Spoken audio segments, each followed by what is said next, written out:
안녕하십니까. 고고TV 여명입니다. 1월 10일 오후입니다. 고고TV에게 힘이 없어요. 힘이 없어요. 그 고고TV를 꾸준히 보시는 분들은 고고TV에게 자율구독료를 한 달에 몇만 원씩이라도 내시고, 여유 있으신 분들은 한 달에 10만 원이라도 후원을 하세요. 힘이 없어요. 혼자만 이렇게 꽥꽥 소리 지르고, 어? 다른 우파 유튜버들은 하루에 수백 수천만 원을 버는데 고고TV는 뭐 하는 짓인지 모르겠어요. 어, 이번 달에는 그 고고TV가 한 달에 한 번씩 방송하던 자율구독료와 후원료 부탁드린다 하는 방송을 한 달에 한 2, 3일 하는데 그거 안 하겠어요. 기똥차요. 고고TV가 이런 짓을 하는데. 오늘 리얼미터에서도 조사가 발표되고 어제도 K소이하고 또 서든 포스트에서도 발표됐는데 윤석열의 지지율은 급반등이 없어요. 모든 게 윤석열 개인의 문제지 이준석의 문제가 아니란 말이에요. 가까스로 윤석열이가 지금 이준석의 아바타로서 이준석의 아이디어를 받아서 지금 59초 숏 영상이나 또는 SNS 여가부 폐지 병사 월급 200만 원 막 이런 걸 내놓는데 그건 큰 영향이 없어요. 이재명이가 그 모발 그 참 그 신박해요. 어? 모발을 가지고 의료보험을 하겠다 이러니까 뭐 모퓰리즘에다 공격하는데 그런 거 공격할 필요가 없어요.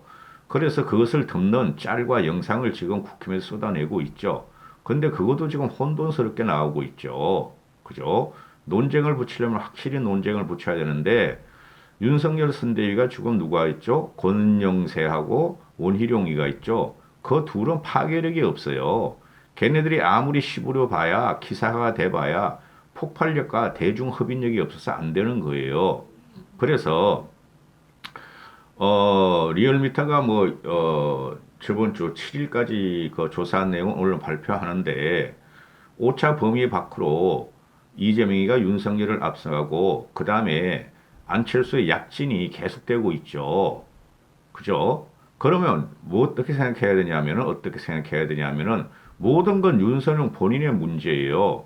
그러니까 신문기사 타이틀에서 나오는 것이 이준석을 품은 윤석열, 어? 김종인, 홍준표, 유승민을 어떻게 할 것인가 이런 기사가 나오죠. 그게 국민들의 여론이고 관심이에요. 음? 윤석열은 지금 독고다이로 가다가 폭망했죠. 윤핵관들, 윤따가리들, 윤패거리들, 윤파리들. 그죠? 그들은 지금 잠깐 잠수를 탔지 외곽에서 밑바닥에서 계속 움직이고 있어요. 근데 그것을 절연하는 척하고 2030들을 전면에 내세운다 그러고 실제적으로 짤과 영상이 만들어서 도는데 그 큰 영향 없어요. 지금 이건 대통령 선거 아니에요. 누가 코로나 이후에 경제를 성장시킬 것이며 빈부격차를 완화할 것이며 연금 계획을 어떻게 할 것이며 그런 게 핵심이에요. 근데 그거는 이재명이나 윤석열이나 이것들이 대통령 감이 안 되니까 그냥 오막에만 지저분하게 말이죠. 국민들의 표피만 끓는 그런 짤과 공약만 내놓고 있으니 국민들은 윤석열과 이재명을 버리고 있어요. 근데 결집력에 있어서는 좌파의 결집력이 우파 보수보다 더 강해요. 그래서 이재명 지지율은 지금 공고화돼 있고 윤석열은 계속 떨어지고 있어요. 그러니까 어, 윤석열이가 이재명 아니 이준석한테 무릎 꿇은 게 7일이니까 그 이후로 6일이었죠, 6일. 그 이후로 조금 윤석열이 이제는 급락은 막았고 그죠? 급락은 안 들어가고 있는데 대신에 안철수가 조금씩 약진하고 있죠. 안철수의 상승세는 고고TV에만 이렇게 말을 해요. 고착화되는 과정이에요. 15%를 드디어 뽑겠죠. 15%는 상강체제입니다. 따라서 15%를 뽑기고 그것은 안 무너져요. 어? 고고TV가 계속 말씀드린 게 이재명, 윤석열은 국민들한테 혐오적이고 능력이 없는 게 증명이 됐으니 안철수도 능력도 없고 그런데 안철수는 도덕적으로 깨끗하다는 거죠. 그죠? 윤석열과 이재명의 가장 큰 문제점은 도덕적으로 문제가 있다는 거 아니에요. 그리고 이재명이가 무슨 능력이 있어? 능력이 없는데 도덕적으로도 문제가 있고 윤석열은 도덕적으로 문제가 있는데 능력이 이재명보다 못할 것이다. 그러니까 안철수 쪽으로 쏠리는데 안철수도 무슨 능력이 있어? 한 번도 국정을 다뤄본 적이 없는데. 그러니까 지금 이게 흐르는 것이 모두가 허상이란 말이에요. 이재명, 윤석열, 안철수 지지율이. 그러니까 김종인 씨가 말한 구분이 없다 이렇게 되는 거고요. 그러면은 윤석열은 단일 대우 체제를 갖춰야 되는데 2달 동안 김종인 쫓아내려고 이준석 발보수 죽이려고 노력을 했으니 그게 치명타였고 윤석열은 지가 능력이 없으니까 자기보다 능력이 과한 사람들을 죽이는 게 바로 쫄팽이들의 능력이라는 거죠. 그리고 이제는 이준석이는 할 수 없이 지가 보도모 앞는 채로 이준석 밑으로 들어갔는데 그러면은 야권의 핵심인 가장 큰 전략과 어른인 그죠? 김종인 씨를 쫓아냈고 홍준표한테 찾아가려고 그러는데 요번 주에 만난다 그러는데 홍준표는 안 가려고 그러고 그죠? 홍준표가 윤석열 캠프에 합류해봐야 지지율 반등 안 나옵니다. 홍빠들은 어떻게 생각하고 2030 홍빠놀이 한 사람들은 어떻게 생각할지 모르지만은 홍준표는 사회에 대한 파괴력, 정권에 대한 정치에 대한 파괴력이 원래 없는 사람이에요. 단 윤석열과 이준석을 밟고 죽이면서 2030들이 홍준표한테 가서 놀았는데 그건 실체가 없다니까요. 그들이 지금 그 이재명 쪽으로 안 가고 안철수한테 붙었다는 거예요. 그 다음에 그러면은 김종인 씨는 다시 받아들여야 하고, 김종인 씨 없으면 선거 이기기 힘들어요. 그 다음에 유승민을 받아들여야 돼요. 홍준표보다 유승민이 더 파괴력이 있어요. 개혁보수나 중도층들한테, 탈진보들한테. 근데 이게 유승민하고는 전화 한 통화도 안 하고 홍준표가 대단한 줄 알고 지금 홍준표한테 끌떡대고 있는데 이게 윤석열의 그릇이고 정치력이 없고 전국을 못 바라본다는 거예요. 윤핵관들은, 윤떨거지들은 유승민이 들어오면 이준석과 시너지를 해서 개혁보수에 또 가치가 오므로 지들이 그냥 다 죽는다는 거지. 안철수의 단일화는 필연적으로 간다니까요. 한번 봅시다. 귀찮아 나도. 차기 대선 후보 이재명이가 40%, 저번 주보다 1% 떨어져. 아니야. 0.2% 떨어져. 윤석열이는 34.1%, 저번 주보다 5.1%나 떨어져. 그런데 안철수가 11.1%. 근데 안철수가 저번 주보다 4.5%를 가고 오죠. 윤석열에 빠진 지지율이 안철수한테 가요. 그리고 이재명한테 찔끔 빠진 게 안철수한테 가는 현상이 벌어지고 있죠. 그죠? 이건 당분간 변동이 없어요. 2030들이 여성가족부 폐지 병사울고 이용만 하니까 그거 가지고 윤석열이 대단하다 이제 홍파에서 물러나서 윤석열 지지하자 그러는데 그거 얼마 안 돼요. 그 커뮤니티에서 노래하는 애들의 세력은 얼마 안 된다니까요. 그리고 이게 문제가 뭐냐면 안철수는 계단식으로 계속 상승하고 있다는 거예요. 보시면은 이재명의 40%를 뽑겠다는 걸 중요시해야 돼요. 45% 이상 이재명이 뽑혀버리면 이재명이 가져간다니까요. 안철수하고 윤석열이 단일화 해도 지금 윤석열은 계속 떨어져 계속 떨어지다가 이제 6일날 인가 7일날 이준석이 밑으로 들어가니까 3%가 급등을 하죠. 근데 어째?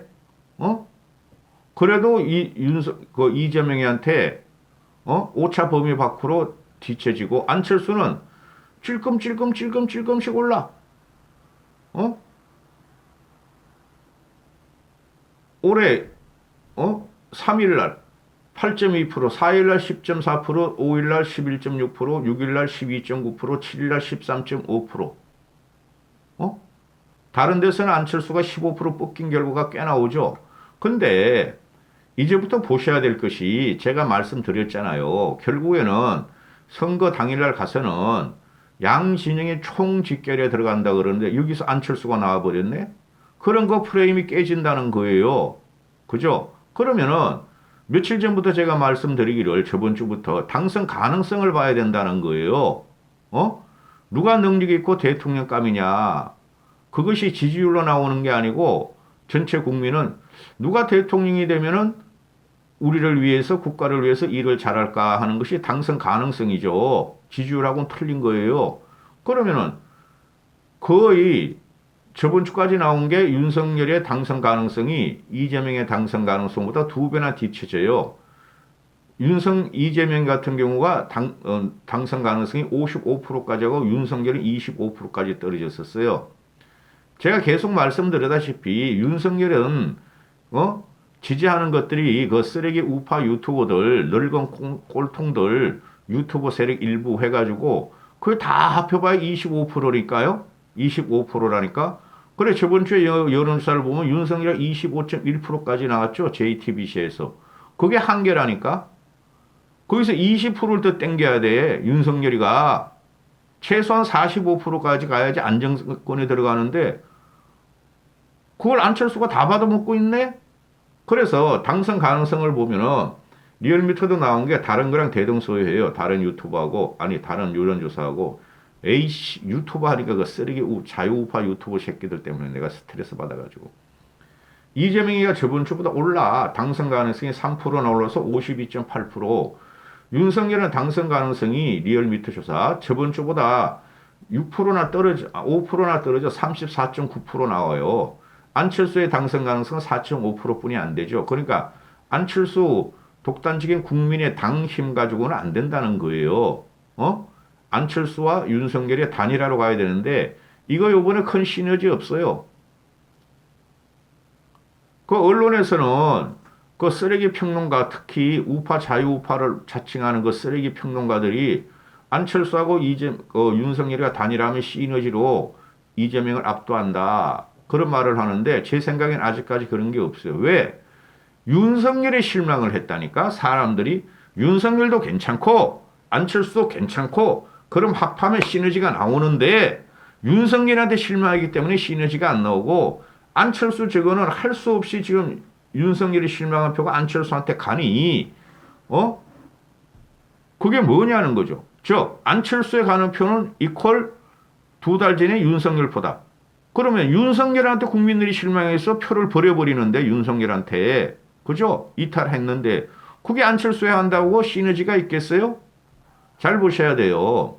그래서 지금 현재 이거 여론조사를 분석해 보면 제 나름대로 전혀 시너지도 없고 전혀 윤석열이 약진하는 거나 급반등하는 조짐이 안 나와요. 2030들은 그 밈에서 밈이란다. 그 커뮤니티에서 놀기를 안철수가 밀자 안철수를 밀자 아니면은 윤석열이 잘한다 이제 이준석 말을 들었다. 근데 그걸 다 까먹은 게 윤석열이라는 거죠. 국민들은 윤석열의 근본적인 문제를 봤다는 거예요. 그럼 윤석열의 보완제로서 덮을 사람이 세력이 누구냐 할 적에 거기서 유승민이가 나오는 거고 그러는 거. 이준석은 요번에 이준석 솔직히 타격이 많았죠. 저야 항상 대선 전후와 중심에 이준석이 있다. 그건 사실 아니에요. 울산 파동 때도 그러고 요번에 이준석 파동 때 선대위 이탈 과정에서 3주도 그렇고 이준석이 떠나니까 그냥 윤석열이 폭락 하잖아요. 근데 이준석이 합류해도 급반등이 안 나오는 이유는 근본적으로 윤석열한테 있어요. 그래서 윤석열이가 살으려면은 개혁보수 중도 2030을 잡아야 되는데 서울 이런 데를 잡아야 되는데 그 아이콘이 이준석과 유승민이라는 거예요. 그래 이 쓰레기 우파 유튜버들이 지금 자꾸 그 늙은이들 돈 빨아먹기 위해서 늙은이들 입맛에 맞는 방송만 해주잖아요. 그럼 윤석열은 그걸로 간다고 계속 이렇게 분석하는 사람은 고고TV뿐이 없어요. 응? 보지 마. 그 자유우파 쓰레기 유튜버 따라다니는 좀비들은 고고티브한테 들어가서 댓글 달고 욕먹지 말고 너희들은 보지 마 이거. 어? 그리고 고고티브 몇 개월 보시는 분들은 자율구중 내세요. 고고티브가 미쳤다고 내 돈 들여가면서 이 짓을 하고 있어요? 수입이 없다 그러면 믿어야지. 이까지 하겠습니다. 김종인 씨 다시 모셔야 되고, 홍준표보다 유승민을 접촉해야 된다니까, 윤석열은? 그래서 이준석이가 증거, 오늘도 이 김종인 씨를 만나고 유승민 쪽에 접촉을 늘리고 그러는 거예요. 홍준표를 끌어들이는 건 영향이 없다니까요. 윤석열 지지율의 그 반등에. 홍준표 경선 과정이 윤석열의 이준석을 죽이니까 홍준표가 뜬 거지. 진짜 이런 방송하기 하는 고고TV가 진짜 한심해요. 똑같은 논리와 똑같은 치료이에요. 고고TV는 2년 반 동안. 여기까지 하겠습니다.